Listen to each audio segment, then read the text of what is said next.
Hello everybody, Mr. Hennon here for another Henstitute Help video. This one is dealing with an object with friction on an incline. So we've got a 50 kilogram steel file cabinet in the back of a dump truck. The truck's bed is also made of steel, so they give the coefficient of static friction, the coefficient of kinetic friction, and then it's slowly tilted. So we're dealing with it at different angles that it's tilted at. So the first angle we have is it's tilted at 25 degrees and wants to know what is the magnitude of the static friction force. So what I'm going to do is I'm just going to draw a quick free body diagram of what's going on. So I'm only going to look at the back of the truck. So here is the incline of the back of the truck. So this angle right here is what we're tilted at. That would be 25 degrees, and then later it's going to be 52 degrees, that type of thing. So let's put our file cabinet on here. So here's our file cabinet. And so if I draw in my forces on here, the first force we always know is we have the force of gravity acting straight down on this thing. And I can find that because I know the mass of the steel cabinet is 50 kilograms. So take 50 times 9.8, and this is 490 newtons is the weight of this object. Another force that we have is the normal force. So the normal force is actually acting perpendicular, so it's going to act in this direction. Now, when you're on an incline, the normal force is actually going to be equal to the perpendicular component of gravity. So I'm going to change the color of this. So this is going to be the perpendicular component of gravity. So that's going to be the force of gravity times the cosine of theta. So we actually have the force of gravity and we know the angle. We can actually find the perpendicular force. That's going to be important a little bit later, but right now we don't really need it. I'm just pointing it out. The last thing we have is friction. Friction is going to try to keep this thing from sliding down the incline, so it would be acting up the incline like so. In this case, we're dealing with static friction, so I'll put that little FS on there. Now, when you start to tilt something up, basically the reason why it starts to go down is because a component of gravity is pulling it down.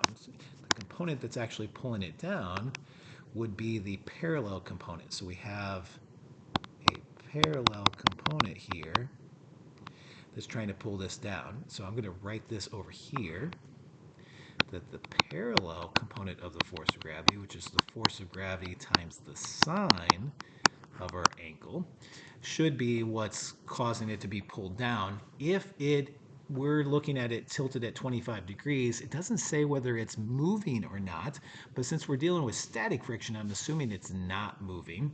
So the parallel force should equal my friction force, and if that's the case, we actually can find the static friction force by just finding the parallel force. So up here, my static friction force will just equal my parallel force, and we can calculate that with the force of gravity, the 490 newtons times the sine of our angle, which is 25 degrees. Boom, easy peasy. Then B, at what angle will the file cabinet just begin to slide?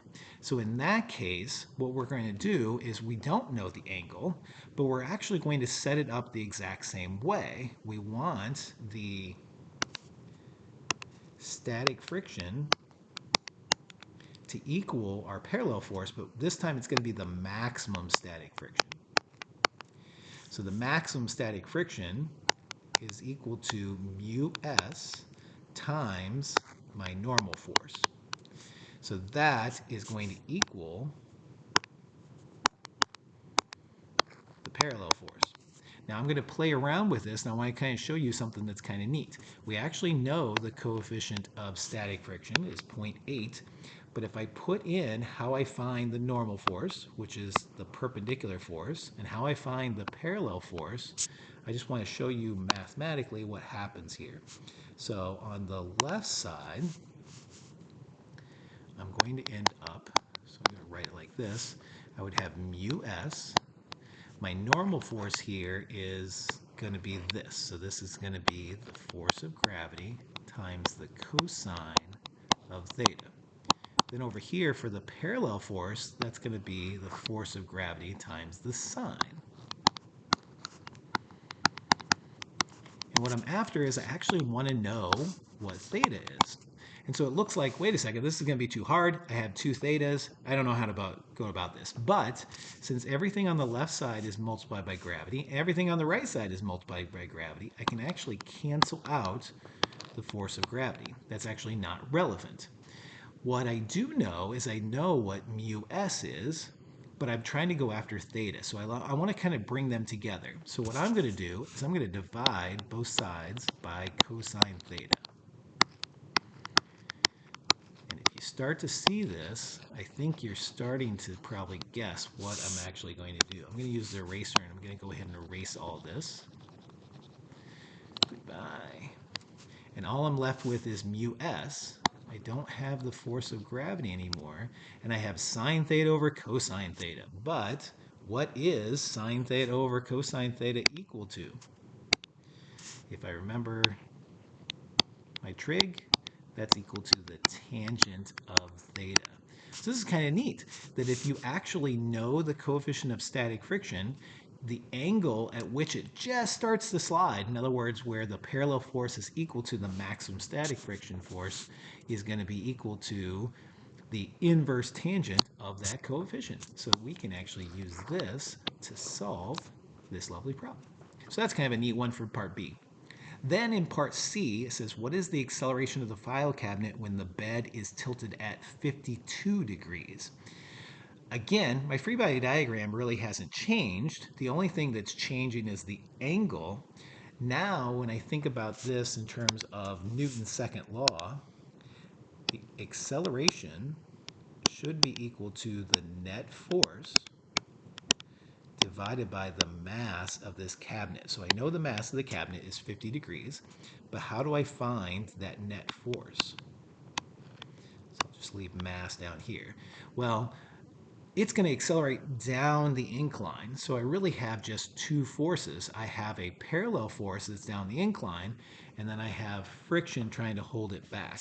So we saw this before, but I'm going to just write this, that we would have the parallel force acting down the incline. Hey, we know how to find the parallel force.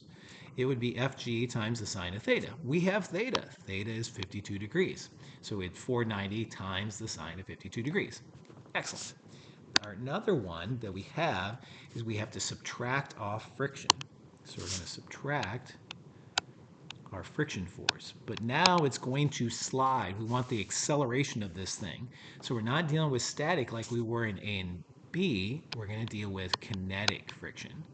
How do I find that kinetic friction force? Well, we kind of showed this earlier with the fun equation, but I'm going to write this out a little bit longer so you can kind of see it. What we should end up with is for the parallel force, it's going to be Fg times sine of theta. And for our friction, it'd be the coefficient of kinetic friction, technically times the normal force, but the normal force is still equal to the perpendicular force. So that would be Fg cosine theta.